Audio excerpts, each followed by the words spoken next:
Meanwhile, residents of Port Royal say it's now 8 days since they last saw water in their pipes.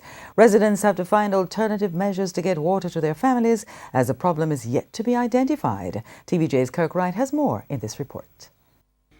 The plight of residents in Port Royal, Kingston, as water lock-offs grid the capital. Me have to strain with this. I go up on the road for little water and kids them beer. No man, this is bad. Poor trial?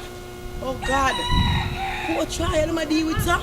When TVJ News went to the area on Friday, we saw residents improvising to get water. One said that even though they were doing so, they want more acceptable solution. We have a hole in area. You went send trucks with water. Send it to the reservoir, full it, and let them pump it down in the town. I feel that is more convenient. Say to the citizen, look here now, we're full the reservoir. We're going to give it 2 hours of water in the morning that the kids them can get to go to school, lock it off back, 2 hours in the evening. But according to them, there's no water pressure. That's why it can't reach. I have to pull this here up by the road to the kids them beer. The kids them cannot drink. You have to go to the shop go buy a bottle of water. This is what? This is a 5 gallon. How much to pull it? If I beg the boy, them right now are 3 bills. Me have to pay the young boy for full this. I don't tell the truth. I broke. I'm a poor girl.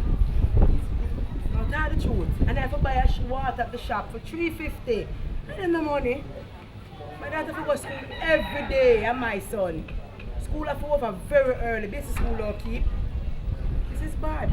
A resident who refused to speak on camera said the lack of water is affecting schools in Port Royal.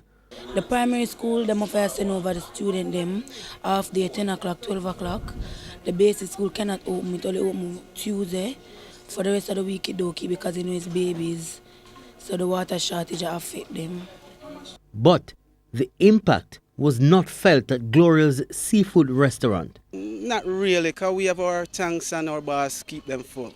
Well, we have a reservoir up by the road, so we'd like them to send the water directly to the reservoir and have them pump it down into the community so we can get it from the pipe. That way they would have to fight over water. Kirk Wright, TVJ News.